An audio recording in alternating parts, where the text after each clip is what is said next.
Hello, everybody. It's so good to have you here. Welcome back to Activate Truth. I know it's been a couple weeks since I've been on here, so it's so good to be back and share with you something that God has been putting on my heart over the last few weeks.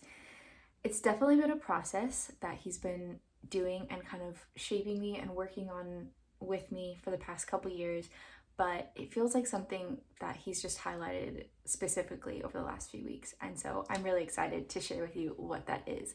But first, if you like this video, you can like, comment, and subscribe. You can check us out on our Instagram at Activate Truth. We're posting more regularly and just sharing with you things that are on our heart and are on God's heart. So without further ado, I wanted to share with you this kind of revelation that I've had. And it may seem like, well, duh, or it may be a revelation that you've never thought of before, like I have, but here it is. So something that I am quite passionate about and that is on my heart is the transition for missionaries coming back from the mission field back into society.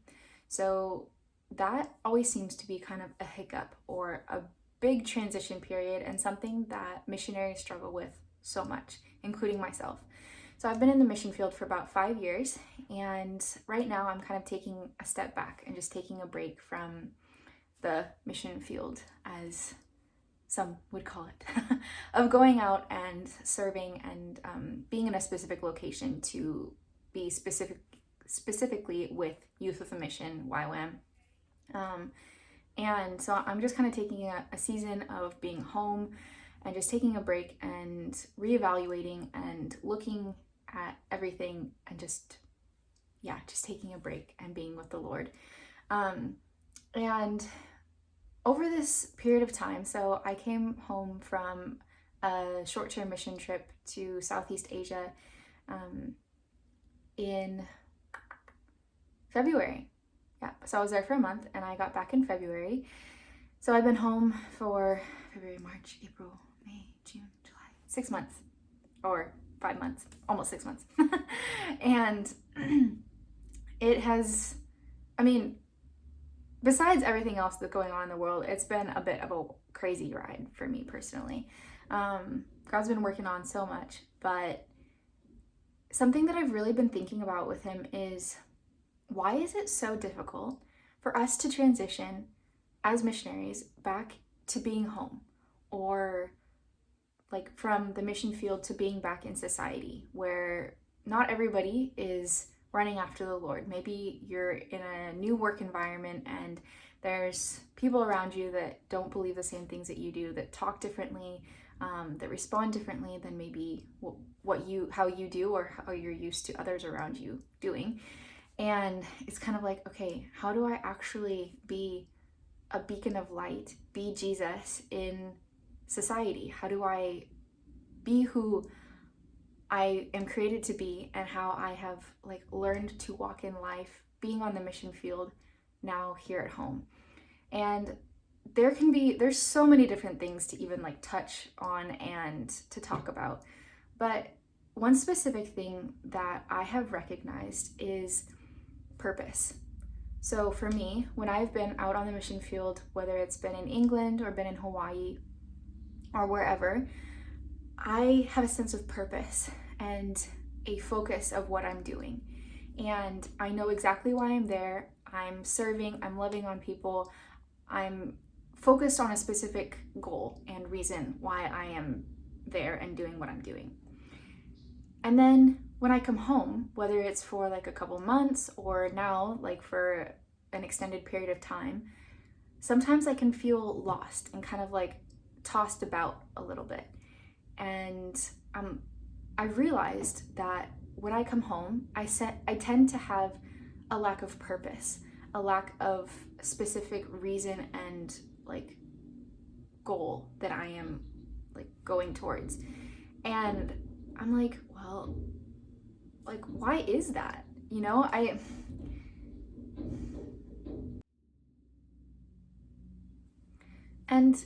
I've had to ask myself, Emily, why is that? Why do you feel like there's no specific purpose or what's driving you?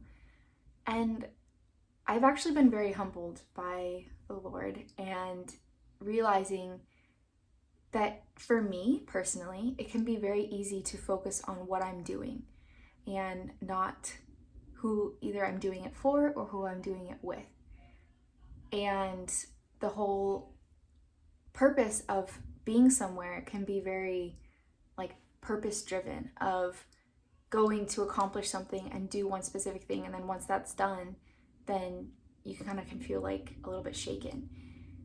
And I had to take a step back and be like, Emily, are you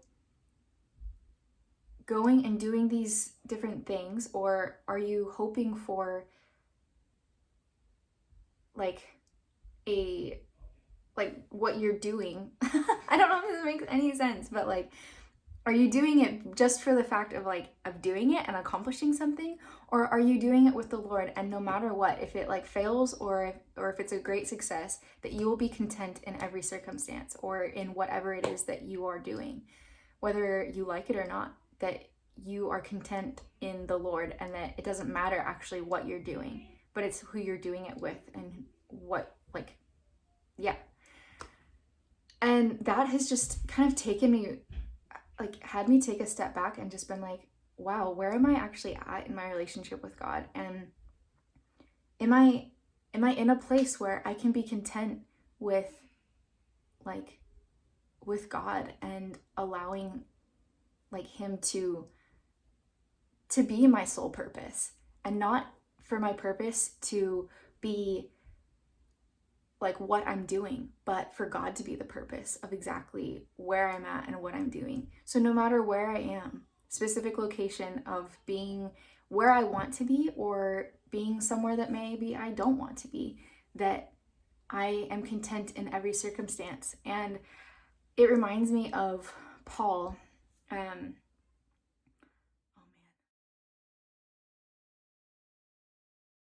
It reminds me of Paul in Philippians 4:11. I had to take a minute and find it because, yeah. So in Philippians, he's writing to the church, and he is saying, so it's in Philippians 4:11 through 13. And it says, not that I am speaking of being in need, for I have learned in whatever situation I am to be content. I know how to be brought low, and I know how to abound. In any and every circumstance, I have learned the secret of facing plenty and hunger, abundance and need. I can do all things through him who strengthens me.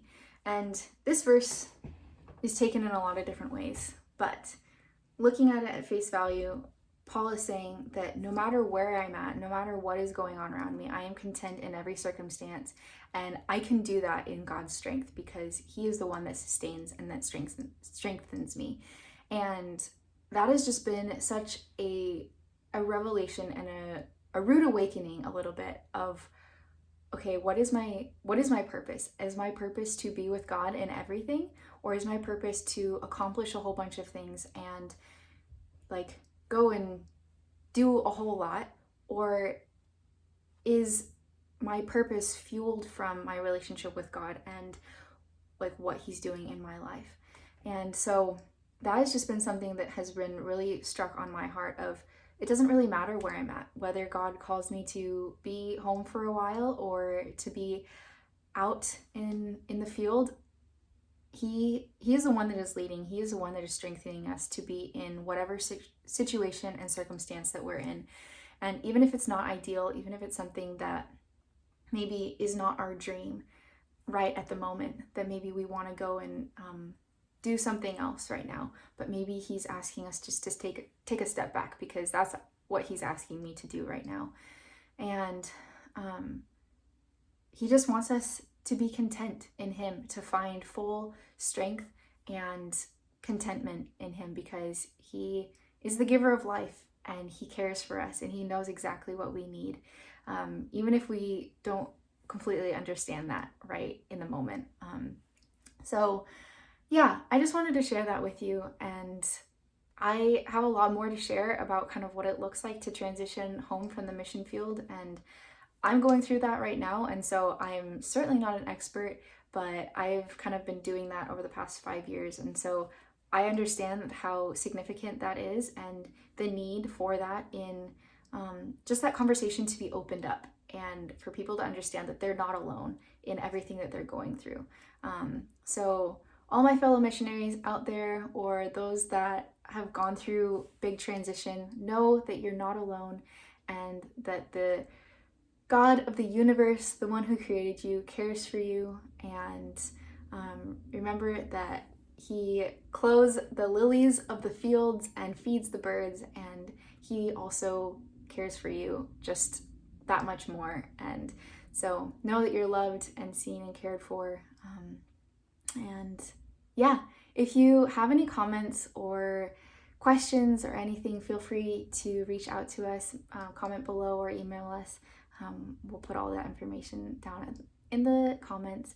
But it was so good to have you here, and I hope you have a good week.